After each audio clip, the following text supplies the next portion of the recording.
You're listening to the Reinvention Revolution Podcast, episode number 8. Baby boomers have always been, you look at over time, always been the ones to break the rules and to challenge the social norms.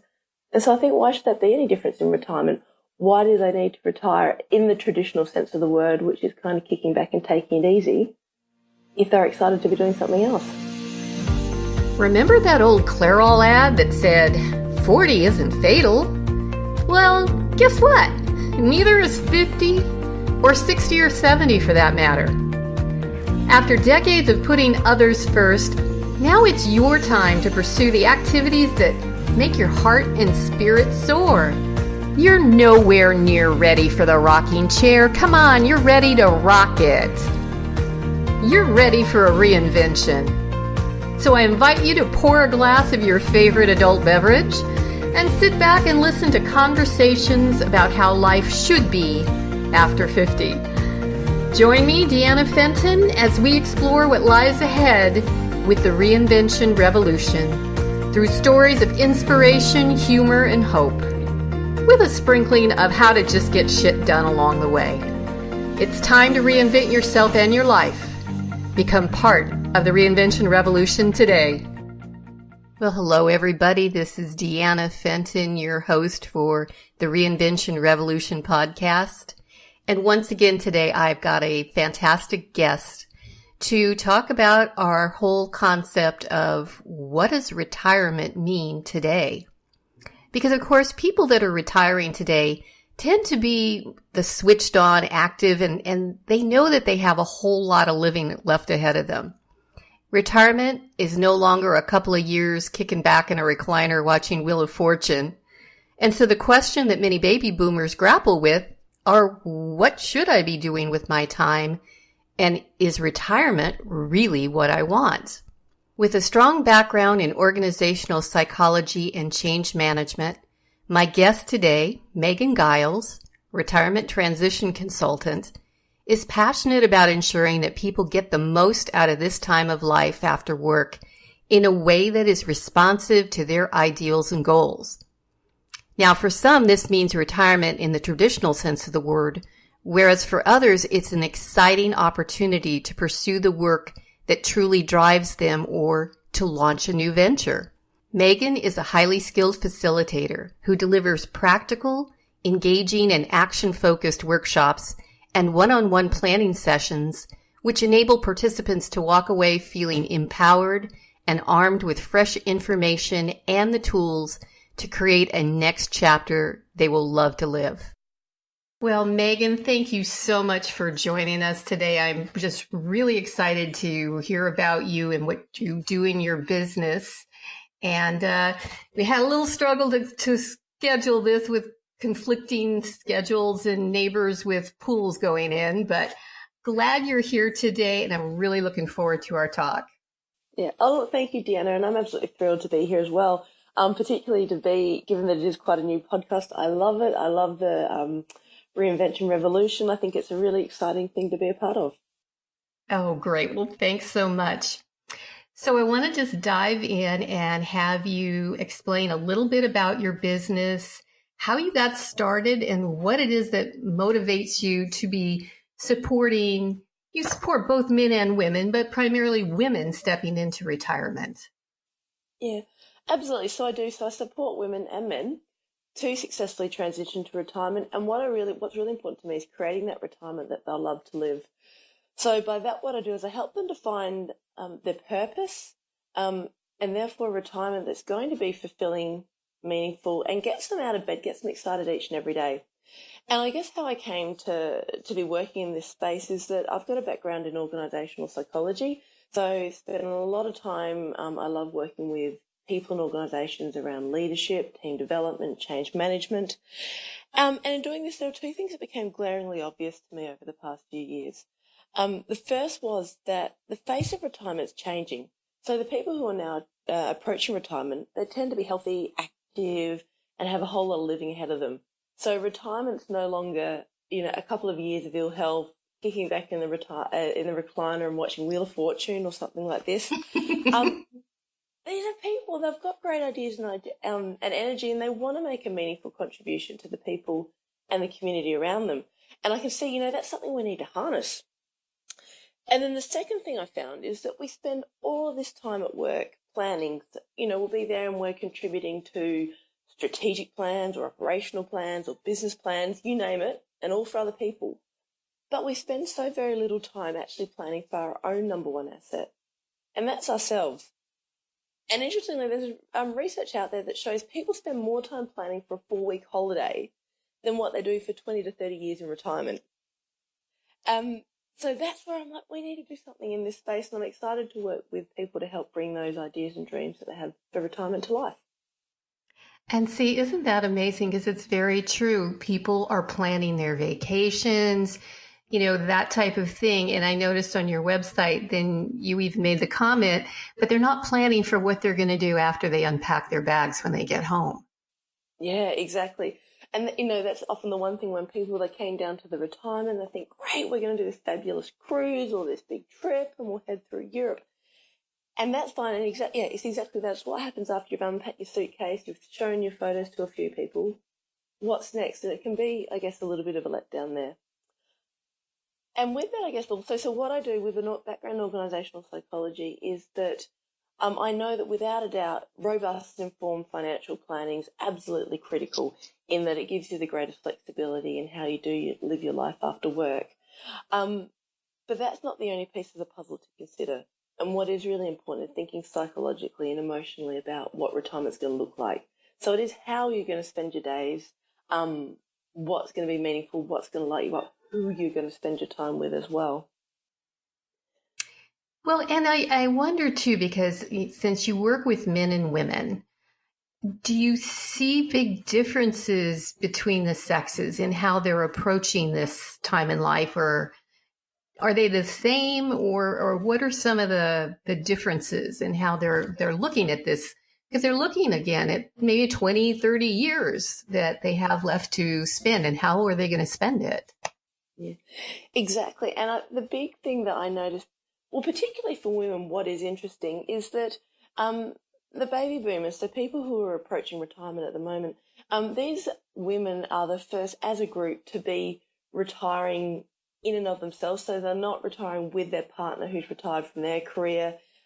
This is their own retirement. And it is kind of uncharted territory in that they don't have the role models. There is no way paved ahead of them in terms of what their retirement should look like or what the expectations are. So that's quite unknown there. The other fear that I know comes up for women is going, well, what happens as I age? Am I still worthy of being visible if I have these great ideas about business and what I'd like to do? And I guess the other interesting thing that I find for men is that often, that in those traditional roles is that men feel, they have to be quite stoic, and if they are struggling with the adapting to retirement, won't always say something. So what I do find with the men that I work with, often it's their wife or their partner that's come to me and said, look, I can see my husband struggling here. Haven't quite found his footing in retirement yet. What do you think? What can we do to support him? Well, and then it's interesting because, when we're talking about the baby boomer women, and they really are the first generation where they probably have worked much of their career, or a large percentage of them have. And it's interesting because I saw an article just a few months ago that said a lot of working women that are in their 60s and 70s simply say they're not going to stop working. Yeah. They're not going to retire. Absolutely. And there's also a great stat, and I don't know, so I'm from the Sunshine Coast, Queensland in Australia, so I know this is a stat for Australia rather than anywhere else in the world, but 13% of people aged over 55 never intend to retire. Wow. Now, what was that percentage? 13% of people aged over 55. Yep. So they're going to keep on keeping on. Either they enjoy the colleagues that they work with, they like the camaraderie, they get a kick, they get a challenge out of doing the work that they do, they enjoy being recognised for what they do, so why on earth stop? Yeah, and that's the thing. It's and it was interesting because I know there's also a lot of thought that, and I know you don't deal in the financial aspect of retirement, but that there are a lot of baby boomers that maybe haven't saved a lot of money, and they're thinking, I have to work in this article, the women actually said, no, they wanted to work. Yeah. So, I mean, I know, I do too. And I wanted to know, because you're working with people and, our focus is going to be on those women that choose to start a business. But what's kind of the breakdown when you're working with a client? What percentage say, yeah, I want to start a business versus, no, I want to take on some other kind of project for the rest of my life?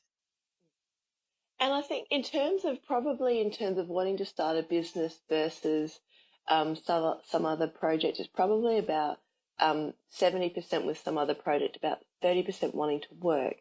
But what is interesting, and that starting that business can look different. So I've a couple of examples of one particular lady that I worked with, and it just kind of fell into her lap. She said, look, I've been asked to do this, what's happening? But she's got a whole heap of grandkids, and she went along to one of their birthday parties, and she's always been, sort of quite artistic. And someone said, "Oh, do you think you can do face painting?" Like, well, I'll give it a go, kind of thing. And what that morphed into is she does kids' parties and now does face painting and balloon shaping and things like that. It's sort of, what was a little bit of a hobby, something she liked doing with her grandkids, that became a business like that. So we looked at, well, how do you formalize that? Another example of a lady who, as an interior designer, has always had her own business or a bigger part of her business. And what she did is she moved, and I guess her business morphed. And what she became was, rather than the actual doing the project management of interior design, she became an advisor. So she would come in with the expertise and she'd support younger workers coming up through her profession, what they could do. So they'd do the actual, I guess, kind of the hard work, the project management decisions, but should be supporting them. So what I love is that when you talk about starting a business, that can look so different to so many people.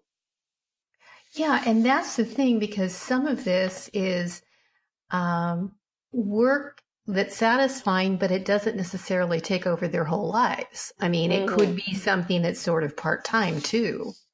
Yeah, absolutely. And that's, I think, that's the big thing there. The beauty is that if you're in that position where you're approaching the retirement age, is hopefully you have got some more flexibility and that you've worked hard in your career. Now I think it's a wonderful opportunity if, your kids have left home, you're in a more financially stable position, that you actually can pursue what you love and what you enjoy rather than what you feel you have to do. You're not kind of shackled to that role. This is something that you're choosing to do with a business. And so, kind of piggybacking on that, so what are some of the motivations that women mention that leads them to that decision? Yeah. And one of the things I think is just particularly the fact that they recognise they've got energy, they've got ideas. These are women particularly that I work with, that they step out of often quite, senior professional roles, and they've got great skills, be it around marketing or accounting or governance, you name it there. They've got an awful lot to give. They're recognised with people, and they don't want those skills, I guess, to become irrelevant. So it's sort of saying, I've got great skills and I've now got time. How do I use those there? Or it is, I've always had, I've got this hobby, I've got this interest. Wouldn't it be handy if I could monetize it in some way? It's also recognizing that they are the empty nesters, that they don't have the kids dependent on them. They might not have as much, they've got more time to do what they'd like, and they want to do something meaningful with their time. And with that, I guess it's also encouraging. There's nothing wrong with having a business and making money from something that you're doing that has great purpose and serves other people as well. I guess the other thing, what I encourage people to do, and this kind of often provides quite a hook for them, is that, but I encourage them to challenge, well, what is it they should be doing in retirement? What do others expect of them? Because that's not what they have to be doing. If it is that, joining the local, if it doesn't excite them, joining the local bowls club or taking art classes and things like that, if that's is not what excites them, or if that's not enough, why not give something else a go? And why not take this fabulous opportunity to start a business? Until you give it a go, you never know how it's going to go, and let's not leave that stone unturned. And I think with that also, the baby booms have always been, you look at over time, always being the ones to break the rules and to challenge the social norms. And so I think, why should that be any difference in retirement? Why do they need to retire in the traditional sense of the word, which is kind of kicking back and taking it easy, if they're excited to be doing something else? Exactly. And that's what I see so much. And because there's just so much, and like you said, not just sitting in the chair watching TV or, I joke around sitting in the rocking chair watching Netflix, but which there's a time and a place for, because I like Netflix. I know, absolutely. It's like, not that there's anything wrong with that, but there is also so much more life to be experienced, and ways that we can help other people and have that personal satisfaction as well. But I know what comes up a lot is fear. Fear and confusion, and obviously that's your main point, is to be able to help people work through this. But what are some of the fears that come up for women when it comes to the idea of starting a business, for example? Absolutely. The big one that comes up is, and whether it's real or not, and if it's felt by women, then it is something we need to address there. But they worry that, look, once they reach retirement, are they going to slip into obscurity? So that doubt, can start to creep in. Well, am I worthy of being visible? And this is particularly portrayed through movies on social media. Everything's about, or many things are about youth. It's about beauty. You see in the movies, there's less roles for women. So we kind of start to get that sense of, what right do I have to be stepping into, starting a business at this age? And I guess the question is it a valid fear to hold, or more aptly, does it need to be? Because it is, women don't step out, and men as well, but people don't step out of the workforce and suddenly their skills and expertise disappear. Their energy doesn't suddenly dissolve into clouds or anything like that. And it's not like the experience and the journey that they've had doesn't count for anything. So we needed, I think it's important to look at that and to address it, because that's not a given. This is a great time there. And I think the really lovely thing that people have as they're approaching retirement is that it's not what they're losing, it's actually what they're gaining and what they're bringing on that journey as well. These people, can make a great contribution to the community around them, and what they have is they have experience, they have networks. This is not their first rodeo. They've seen, they've had challenges, they've got resilience because of what they've dealt with over time, and that actually can set them up really positively for launching a venture in retirement. You mentioned that about women being fearful of slipping into obscurity, and oh my gosh, that just gets my blood boiling when I hear that. But there are so many exciting role models now, and I talked about them in earlier podcast episodes. Even to the point that I'm not sure if you have it in Australia, but there is a clothing line called Athleta that sells athletic wear, and they're always the mid-20s. Late 20s girls dressed in all these little workout outfits. Yesterday, my catalog came and they had Ernestine Shepherd, who is the woman who's I believe she's 81 right now. She's the oldest female bodybuilder. I know, isn't she great? And they had her in the catalog modeling. And I was just like, oh, right, now we're talking. So I guess, and I understand this, and, I get really riled up when I think some of the cosmetics industry kind of play on women's fears about not being visible and not feeling significant because of their looks. But then I get to see all these wonderful examples like Ernestine. And I do you think society might be changing a bit, where we're suddenly recognizing a little bit in the media that, it's not a death sentence when you turn 60. No.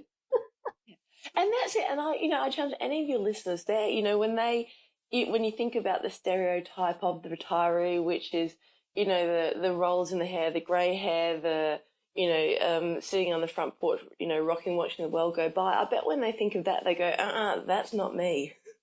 These are people that they have, great energy, they're vibrant, they're smart. And I just get really excited, as you do, in terms of just imagine what can be accomplished when they've got more time to focus and to give themselves permission to focus on themselves and do what they enjoy and what they're really passionate about.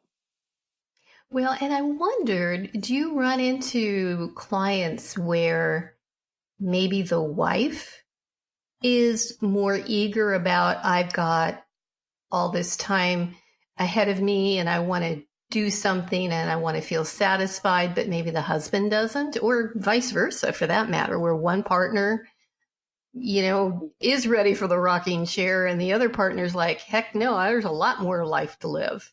Yeah, and I noticed it particularly, and I think it is because, women, we are quite social in that, connection to others is so important. How we engage and relate to other people and being part of something bigger than us is really important. So, we more often than not, we cultivate friendships and relationships, and we tend to care and put the needs of other people first.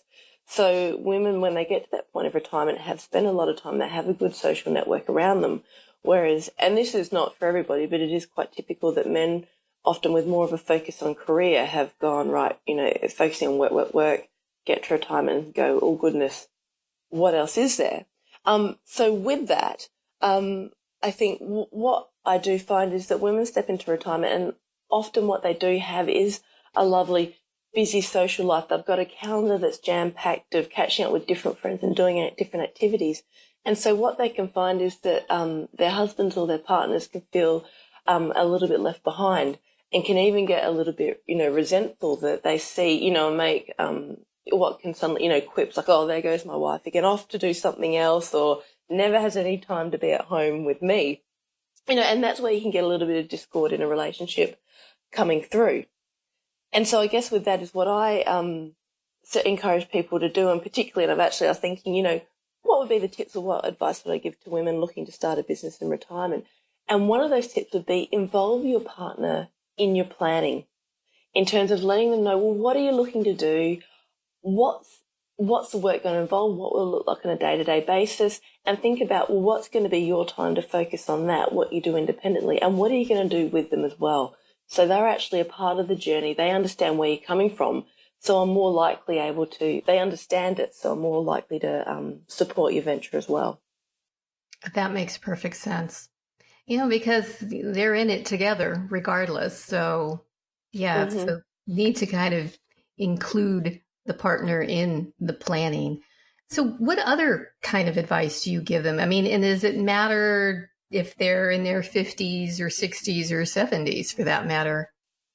Absolutely. It doesn't make any difference at all. I think the love, and really this is for anyone thinking about a venture or anyone stepping into retirement. But I think it's knowing that that people and women, if you've got this wonderful idea to create a business or to launch a venture that you've got there, I think it is this fantastic opportunity to make a meaningful contribution and to really say, look, I was here, I mattered, and I made a difference. And so in terms of advice, I guess the one thing I encourage all people to do is before they go too far is just to do a stop take. So actually stop and celebrate, well, what have you achieved to date? And by that, I mean, take a moment to reflect on what have you achieved, what have you overcome and perhaps created in your life to date. Because one, we don't stop to do that often enough, but two, it can serve as a really lovely foundation to build a business on. So what that might look like is articulating your proudest moments. So be that achievements in your personal life or your professional life. And with that, particularly for women, try not to be too modest. So often we undersell what we've done and what we've achieved. So I guess being bold and getting those down on paper, what are those great things that you've done? Because that can help if, we talked about earlier about worrying about being visible. It can really enhance, I guess, your sense of confidence and self-worth if you've got, you're aware of the great stuff that you've done. To also recognise your strengths. So what are those unique skills that others can learn from you and can benefit from you? Because often, we think, and I know one thing that can be off-putting for women starting a business, or anyone, particularly if they're in their 50s, 60s and 70s, is, oh, I don't know, how am I meant to compete with the young 20 and 30-somethings in this digital age? Social media is overwhelming. There's Facebook, there's LinkedIn, there's Snapchat, there's Twitter, you name it, I don't even get it kind of thing. But I think the lovely thing is knowing that being technologically savvy is not the be-all and end-all of starting a business. There's some things that, when you look at particular business skills, that really only come with age. So it might be around your negotiation skills, for example. It might be around business development and cultivating relationships. That's not dependent on technology. So I guess not being scared by that and knowing what your strengths are. And I guess the third thing there in terms of doing that stock take and celebrating where you are at the moment is also recognizing, embracing the bad stuff. So rather than sweeping it under the rug and pretending it hasn't happened, is thinking about what have you learnt? How have you grown from those challenging experiences over time and over the years? And then how can you help other people in that same struggle as well? So I think it's a really nice way to kind of bring together that experience and get it down on paper. And it's a great confidence boost to go, hey, I've actually got a lot to offer here.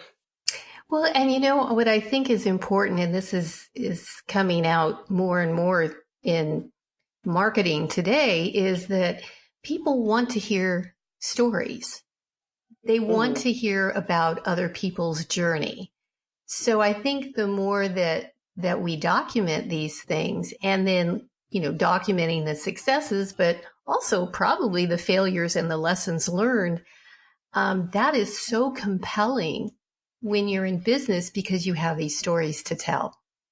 Yeah, and people get it, and they go, "This is not somebody that's up on a pedestal." They're like, they've experienced what I've experienced. They get it. I'm happy to work with that person there.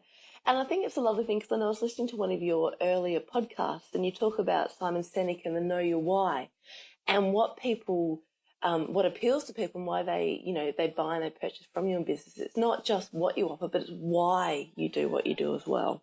That's what people love. Yeah. And I can imagine in working with you, then they can work through that to really identify all of that. So can you kind of describe how somebody does work with you and maybe share a story or two about a client and what they achieved and what they were able to do after working with you? Yeah, absolutely.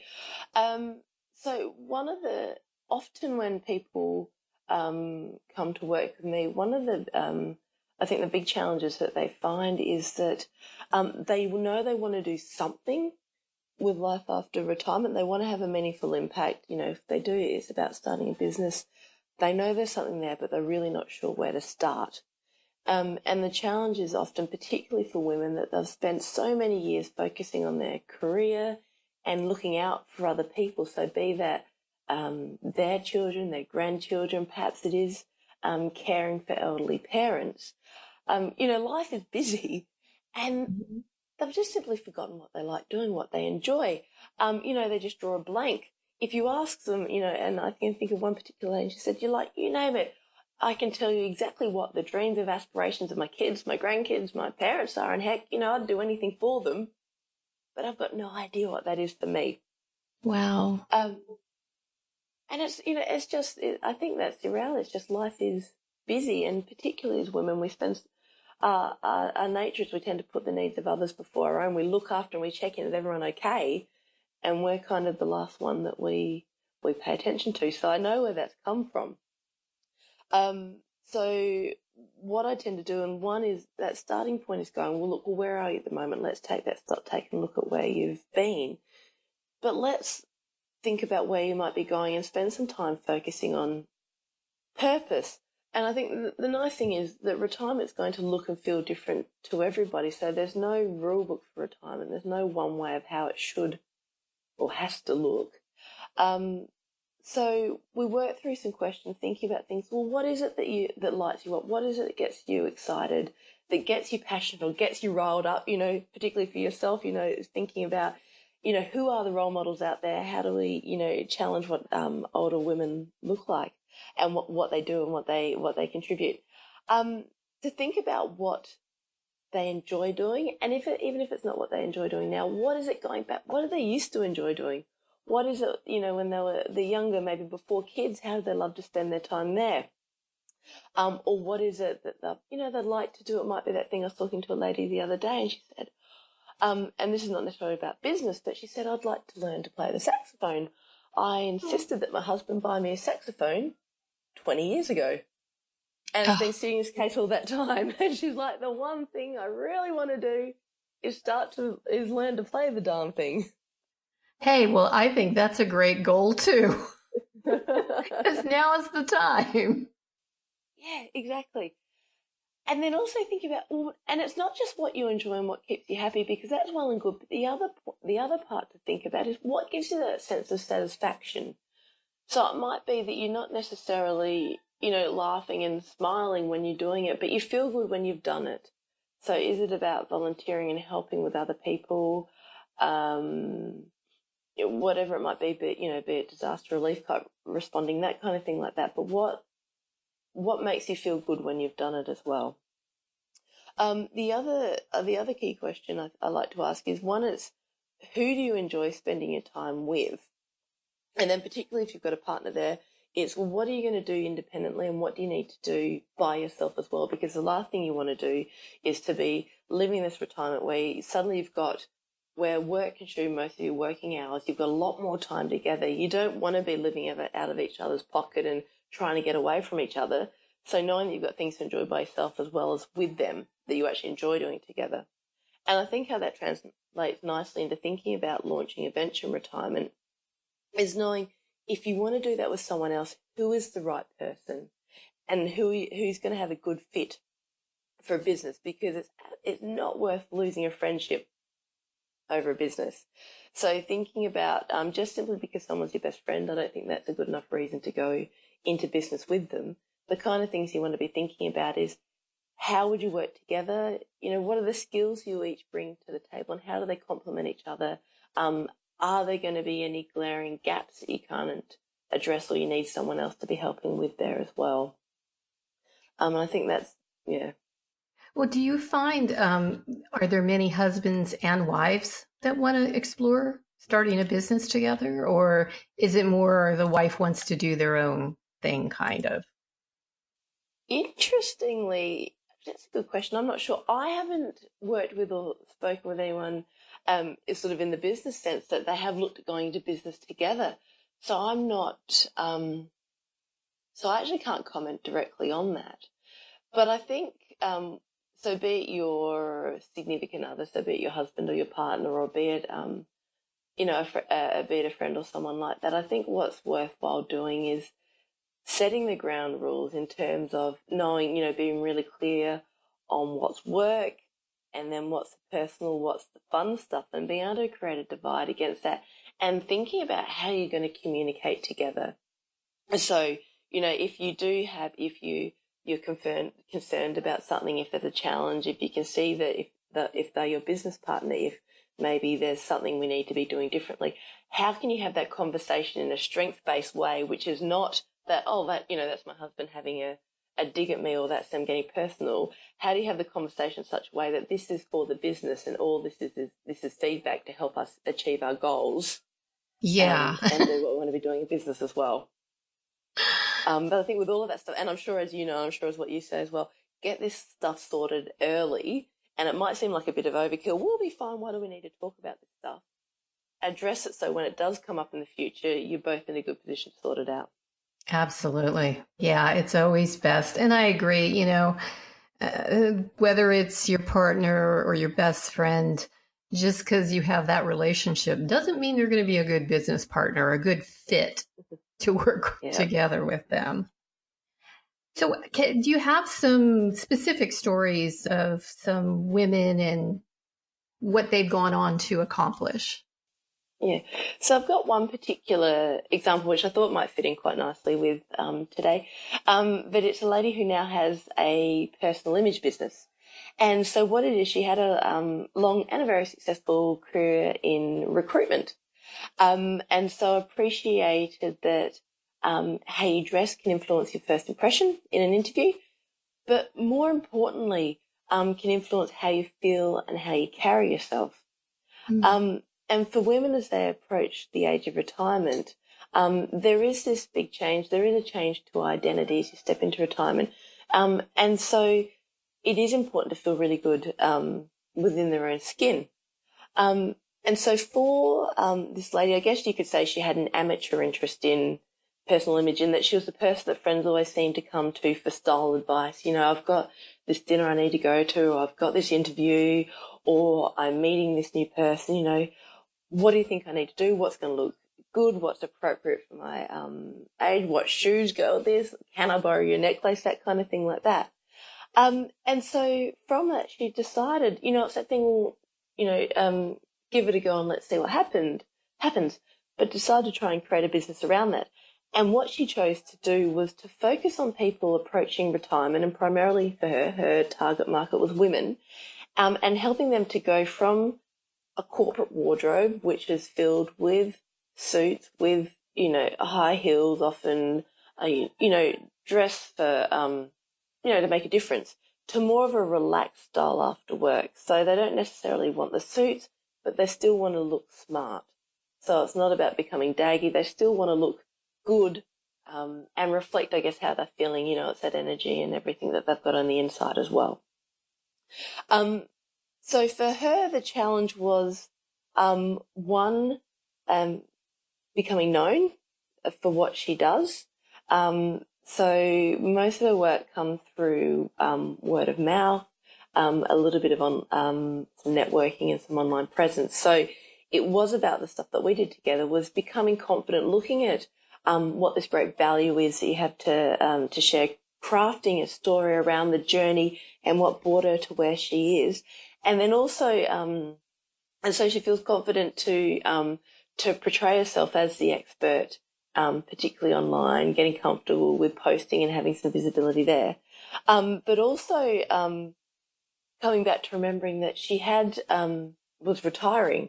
So making sure there's still time for fun as well. So what she was really clear on, it didn't want it to come back to being the grind of the 9 to 5 or the 8 to 6 or the 8 to 7 or whatever it looked like in recruitment. But making sure, so for her, being mindful of, well, what might a typical week look like? How long would you spend with each client? So how many clients would you take on in a week? Because you don't want it to be a burden. For her, it's, you know, being excited to work with each client. And also what we got clear on was having a look at in business, is it about, you know, creating an empire where she starts employing many people, or for her, what she knew was she was happy for it to be a one-woman show, just her. So we could look at, well, what would her week look like? What would clients look like? How would she spend her time working with them as well? I love that, because I am trying to do that myself right now, is kind of designing the ideal week to kind of, because once you design that, then you can create the business around that. Yeah, exactly. You've got those parameters there. And if you know, look, you know, it's good for me to have, you know, maybe 4 or 5 clients a week. That's it. You've kind of hit your target and like, that's great. This is what I'm comfortable with. I don't need to keep pushing for the next one, I don't need to fill my days. I don't need to be working on the weekends to keep up with my bookkeeping and everything like that. I can contain that within my week as well. Yeah, no, I think that's so key, because that really, you know, sets the platform for how you're going to run your business. And I love the fact that you cover also, okay, what is going to be the structure of the business? Is it going to be a solo entrepreneurial experience, or are you going to have employees or contractors or whatever? Yeah, yeah. And it is, I think, also the nice thing about the structure you're looking for your week, but spending some time going, right, if work is no longer all consuming, what is the stuff you need to make time for? So is it things like, you know, being able to go to more of your grandkids' sports games? Is it about having the time, you know, taking every Tuesday afternoon and go to the movies and not feel bad about that? Because it's okay, if you love going to the movies, go to the movies, or have that morning tea, or have that long lunch with your friends as well. Fit that stuff in, you know, but do some planning so it does fit and you don't feel like you're conflicting or you're kind of cheating and running away from work to do the good stuff as well. You know, it is run the business on your terms. This is your time. You know, live it and love it. Do you ever run into women, though, that perhaps are used to working the long hours and that kind of demand when they were a 9 to 5 employee and then have difficulty transitioning to being the business owner and understanding that they have that freedom? Yeah, I think so. And look, and that's for everybody. I think that's regardless of age. For anyone looking at stepping into a business, that's what we're so conditioned um, to doing, is to getting up and working each day. It does take, and I'm sure you know as well, it takes a lot of discipline to actually switch off the laptop, to not feel bad about doing the good stuff in life as well. So I think that's actually why it's so important to stop and to plan before you're getting into your business, and not only think about how it's going to run the financial stuff, but what it's going to look like in practice as well on a day-to-day basis. How does that look? And I think with that, if you establish your rules, be it around number of clients you take on, be it around the hours that you work, having some accountability for sticking to that. But it's not an easy thing. No, I have to confess I struggle with it. And I've been an entrepreneur for many, many years, and I've got the worst boss in the world. The worst and the best. Yeah, that's true. But sometimes it's kind of hard, like you said, to shut the laptop off. But and particularly when you're really excited about it and you go, I can just do this one more thing and imagine the difference it will make if I do this thing. I know. It's just like, well, it's a 24/7 world now, with our technology. We are just doing stuff all the time. Well, I do want to make a note that and let everyone know we are definitely going to have links to information on your website.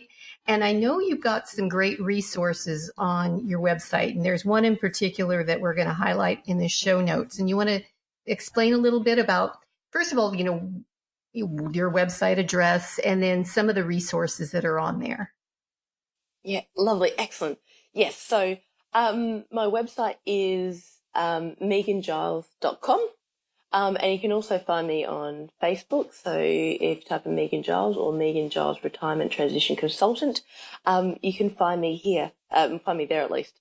And what I do have, because I'm really thrilled to be involved and to be contributing to your podcast. And so what I've got and what I've made available to your listeners is a focusing on you reflection sheet.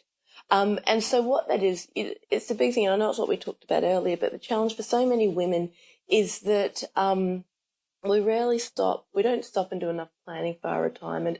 And more so, we don't spend enough time to really stop and focus on ourselves. So what it is, it's a sheet with some key questions there that I've broken down. The main ones I work with my clients to help you gain some clarity and insight into what's important to you and what you will or what you do or what you will value in life after your career. Because I know for so many, they draw that blank when it comes to their own dreams and aspirations. They can think about them for everyone else, but not for themselves. So this is about taking care of themselves there. So it's a lovely opportunity, really just to focus on you. And it's something I'd encourage the listeners to do is to download it, grab a cup of tea or coffee or even a glass of wine maybe, and just work through some of those things. It's about finding purpose, the kind of things like what's important to you, what do you enjoy, are there any non-negotiables in life and retirement as well. So not just the stuff you want to do, but in terms of setting you up for success, what are the stuff that's a given? So if it is maybe caring for grandkids regularly, if it is, participating in an annual event or something like that, let's get it down on paper and then work your plans, your ideas and your goals around that as well. So you're not feeling you're having to compromise or letting people or yourself down as well. And you can get that there. So there'll be a link to an opt-in for that there. And so you just need to type into your web browser bit.ly, so bit.ly/MG Reinvention, and you'll be able to grab your copy there. That is fantastic. And I'm going to check that out too, because it sounds fantastic. I love it. And that you have a couple other resources on the website. But again, everybody, all the links that Megan is talking about will be in the show notes. But yes, make note of that bit.ly/MG Reinvention to get that focusing on your reflection sheet. Yeah, like I lovely. said. And that's a great one there, but there's plenty more. I've got great tip sheets. The other thing I would love if people would like to follow me on Facebook, I do There's things I like to do. I regularly post, top retirement tips, articles of interest, those thought-provoking questions as well, just those kind of things. Even if you don't want to spend a lot of time, dedicated time thinking about your retirement, at least keep it ticking along in your mind as well. It's up-to-date, it's contemporary stuff. On my website, I'm adding new resources all the time as well, like retirement questionnaires and planners and tip sheets.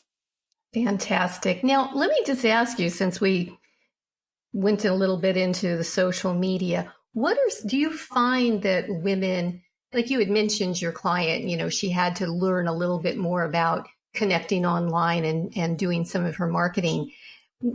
Obviously, I would say Facebook would be number one for this group, but what other social media platforms do you find that people over 50 gravitate towards, or people in retirement? Yeah. So Facebook's definitely the big one, and the demographic of people aged, I think it's 55 to 65, are the fastest growing group on Facebook. Mm-hmm. So that's definitely a place worthwhile being. The other one that's quite good, particularly for those that are stepping out of the workplace, is LinkedIn. Is quite a great place to connect as well. In that a lot of people are online there, thinking about your message there. There's so many different apps and things out there, and I guess the advice that I have for everybody is to keep it simple rather than trying to work across 5 different platforms, and doing a little bit of LinkedIn, a little bit of Twitter, a little bit of Facebook, a little bit of, whatever it might be. Maybe just choose 1 or 2 and do that well. Don't overwhelm yourself. Don't try to be everything to everyone, but have a nice, strong, consistent message on maybe just one platform. And you can build on that in time as well. Absolutely. Couldn't agree more, because it's so much of a distraction. And if people try and be everywhere all at once, then it becomes scattered and overwhelming. So, yeah. And hard work. It is. You can take the fun out of it. I know, because that's the whole thing. You start to realize they were intended for us to be connecting and not just running around and just kind of dropping little bombs everywhere. Yeah. And I think that's the other lovely tip, particularly for Facebook and things like that. There are great groups out there, but don't just post a message, join groups or follow pages and contribute to the conversation as well. That's a really lovely way to help build your expertise as well, by sharing, your information, by helping other people out as well. That's what we tend to gravitate towards. Excellent advice. Well, do you have any last words or last wisdom you want to share with our audience today? I think the last thing is, it's a really lovely quote that I wanted to share, I guess, with your listeners today, but it's a great one from a lady, Angela Vastello, and it's, life is a story, make yours a bestseller. So don't be bound by what you feel you should be doing in retirement. There is no rule book. There is no one right way of doing it. So don't be afraid to pursue what excites you. I love it. Oh, Megan, thank you so much for joining me today. This has been fantastic. And everyone, of course, all the resources and even that quote we'll make sure is in the show notes in case you want to write that down as well. So thank you again, Megan. I appreciate it. Yeah, no, thank you. It's been an absolute honor to be involved, Deanna. It's a fabulous podcast and I'm really pleased to be here. Well, that's this week's episode of the Reinvention Revolution Podcast. If you enjoyed this episode, please head on over to iTunes to subscribe, rate, and leave us a review. And don't forget to join us again next week for another episode. Thanks for listening.